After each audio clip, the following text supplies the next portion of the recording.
Bem-vindo ao Science Space. Eu sou o Paulo e quero lhe fazer uma pergunta. O que você lembra ao pensar em Grécia? Talvez as grandes guerras? This is Sparta! Ou melhor, os deuses? Nearly 3,000 years ago. Ou talvez a arquitetura, a arte? Sabe o que eu lembro quando eu penso em Grécia? Matemática. E um grande e célebre personagem, Pitágoras. E é sobre ele que iremos falar hoje. Então, vamos lá?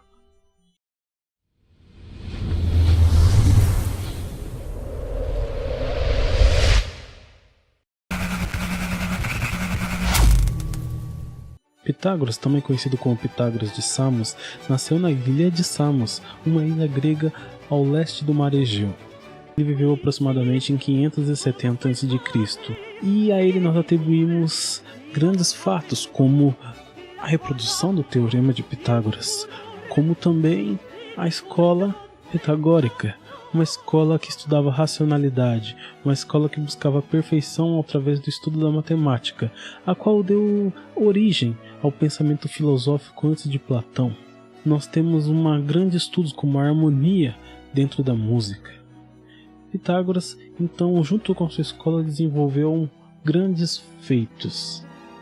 Mas será que Pitágoras, a qual nós atribuímos esse teorema, realmente o descobriu? É difícil saber, porque naquela época muitos poderiam ter descoberto o teorema de Pitágoras. O que sabemos é que poderia ser um discípulo dele e não temos nenhuma prova catalogada de que foi ele. Mas, como o nome dele pegou, é o que nós utilizamos hoje. O importante foi dar uma síntese de reunir informações que tinha-se na época, e assim formar um teorema assimilando a hipotenusa ao quadrado é igual à soma dos catetos ao quadrado. Isso sim, reunir toda a informação de fatos conhecidos desde a cultura egípcia há 1000 anos antes de Cristo, e muito antes de Pitágoras, que conhecia o seu teorema.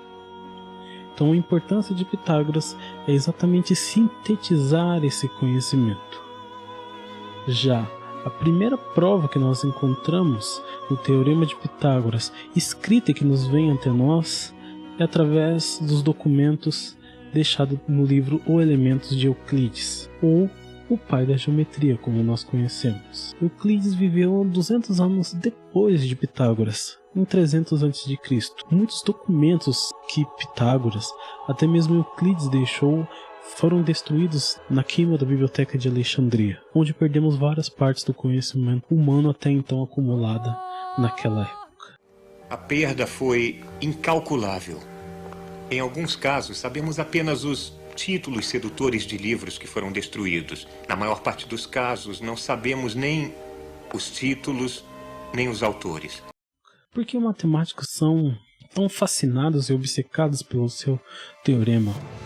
Por que esse teorema de Pitágoras ele é tão estudado na escola?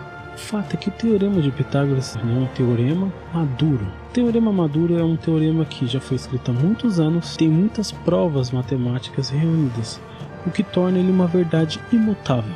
Exatamente sobre isso temos Elisha Scott Loomis, que escreveu em seu livro O Legado de Pitágoras 370 provas ou demonstrações de como se aplica o Teorema de Pitágoras. Hoje são conhecidas mais de 400 provas, e célebres personagens também exemplificaram e demonstraram o Teorema de Pitágoras, como o próprio Leonardo da Vinci, como também o 20º presidente dos Estados Unidos, James Garfield, como um matemático e curioso, provou também o Teorema de Pitágoras através de sua demonstração. Então reunimos várias provas da existência e de que mostram que o Teorema de Pitágoras é válido.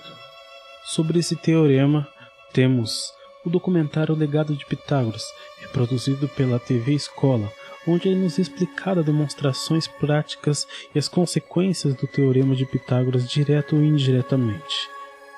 Em outros vídeos eu falarei sobre determinadas aplicações do Teorema de Pitágoras. No entanto, hoje eu quero fornecer algo mais profundo para você.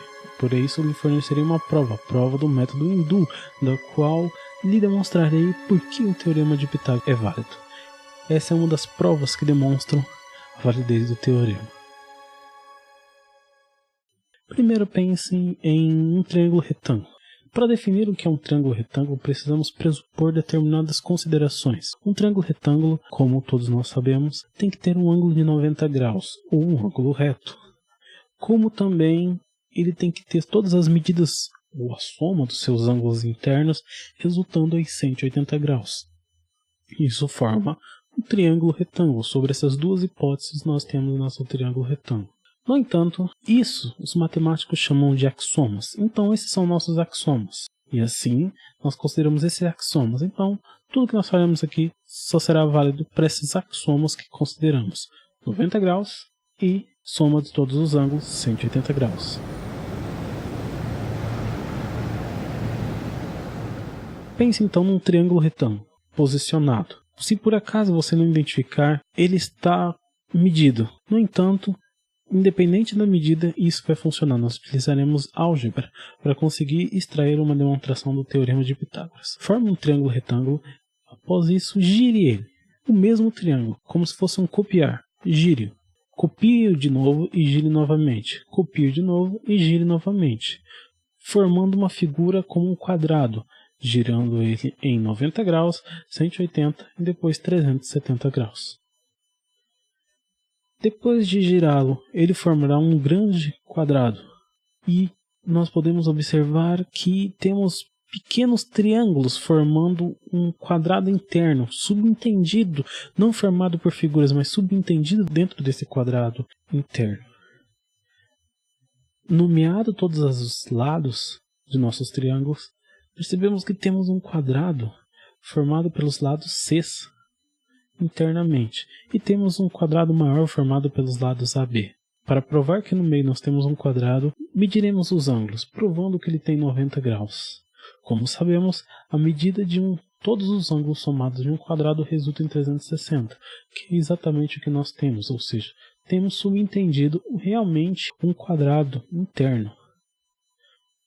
O que nós faremos agora é calcularmos e demonstrar como fazer essa demonstração do teorema de Pitágoras. Para o mesmo, vamos considerar os lados do triângulo. Pense comigo, vamos chamar o quadrado interno subentendido como Q1. Sabemos que a medida da área de um quadrado é exatamente a seu lado multiplicado por seu lado, ou seu lado ao quadrado. No caso, como o lado vale C, colocaremos C ao quadrado. Nosso quadrado externo chamaremos de Q2. E ele representa a medida dos lados externos do nosso quadrado maior formado pelas figuras dos triângulos, que nada mais é que a medida de AB mais a medida de AB. Somamos essas duas medidas e multiplicamos, descobrimos então o lado exatamente quanto que vale a área do nosso quadrado maior. Subentendido, ainda podemos retirar, extrair, isolar a área entre o quadrado interno 1 e o quadrado externo 2, sabendo a diferença entre os dois, ou seja, nós saberemos as áreas do triângulo, chamamos essa área de A1. Como sabemos, um triângulo retângulo ele forma metade da área de um quadrado, ou um retângulo. E assim, sabemos que o comprimento vezes a largura dividido por 2, ou a metade da área de um quadrado, vai resultar na área do nosso triângulo. Como nós temos 4 triângulos, pegaremos os seus lados, multiplicaremos e, além disso, multiplicaremos por 4 todas essas áreas, somando as 4 áreas. Após isso, podemos concluir então que a área do nosso quadrado interno Q1, que é igual a C ao quadrado, ela também é igual à medida do quadrado externo menos a área dos nossos triângulos, ou seja, Q2 menos A1. Ao concluir isso, podemos reparar que nós podemos dizer que a área do nosso quadrado interno ela é igual à área do nosso quadrado externo menos a área dos nossos triângulos. Se nós retirarmos a área de nossos triângulos menos a área do quadrado interno, nós obteremos a medida do quadrado interno. Essa subtração, nós obteremos a diferença e assim obteremos. Ou seja, nós podemos dizer que C ao quadrado, a medida do quadrado interno, nada mais é que a diferença entre a medida total do quadrado externo menos a medida dos triângulos. Formamos essa equação. Vamos trabalhar nela e agora verificarmos o que podemos obter. Fatoramos ali o A mais B, multiplicamos ele e obteremos que vai ser A vezes A ao quadrado, A vezes B, AB, B vezes A, podemos chamar de AB, e B vezes B, B ao quadrado. Continuaremos nossa equação. Podemos unir agora os AB mais AB, somando e formando 2AB.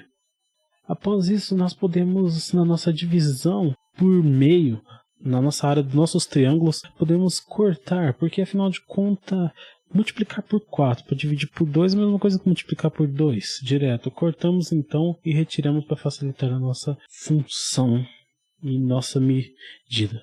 Após isso, vamos reembaralhar melhor para ficar mais fácil de se entender. Para não ficar essa simbologia de vezes, vamos juntar numa simbologia mais fácil de visualizar. Observamos que temos 2AB menos 2AB. O que um está somando e o outro está diminuindo, nós podemos subtrair os dois e assim obteremos zero. Então podemos tirá-los da equação. E assim obteremos C ao quadrado igual a A ao quadrado mais B ao quadrado. Exatamente o teorema de Pitágoras. Com essas simples provas que os nossos triângulos montamos o mesmo triângulo independente do seu tamanho e formamos 4 figuras ao gerar ele, a mesma do triângulo, só pegamos e reproduzimos eles várias vezes, conseguimos provar que o teorema de Pitágoras é válido. Existem muitas e muitas, como eu disse, mais de 400 formas de demonstrar que o teorema de Pitágoras é válido. E devido a isso nós temos um teorema de Pitágoras. Além disso, podemos observar que qualquer triângulo, não importa qual sejam as suas medidas, formará 2 triângulos retângulos. Ou seja, isso se aplica a qualquer triângulo, porque nós podemos dividi-lo em 2 triângulos retângulos, independente da forma que você quiser. Se não acredita, pega um papel aí e comece a desenhar triângulos, obedecendo claramente as regras de um triângulo. Você verá que todas as figuras que você desenhar poderá ser subdividida e dividida em 2 triângulos retângulos. O teorema de Pitágoras nos possibilita isso, como também averiguar novos campos, como a trigonometria, que estabelece uma relação com um círculo, uma figura muito estudada, com triângulos. Em outros vídeos demonstrarei aplicações práticas do teorema de Pitágoras. No entanto, hoje eu quero que você pense sobre isso. Quanto que uma prova, uma simples consideração, pode mudar o rumo de toda a importância. Como uma prova, algo que não pode ser mudado nunca, algo imutável, como o teorema de Pitágoras, é capaz de trazer uma ideia que nós temos na nossa sociedade de relativismo. Como esse relativismo social impregnado, essa prova nos demonstra que nós podemos criar coisas imutáveis. O mesmo triângulo que será aqui, ele será em Marte, ou daqui 100 milhões de anos. Pense nisso. Eu fico por aqui e todos os links das pesquisas feitas, dos livros selecionados estão na descrição. Se quiser se informar mais e ver mais demonstrações do teorema de Pitágoras, eu recomendo que leia a descrição. É isso aí, eu fico por aqui. Valeu!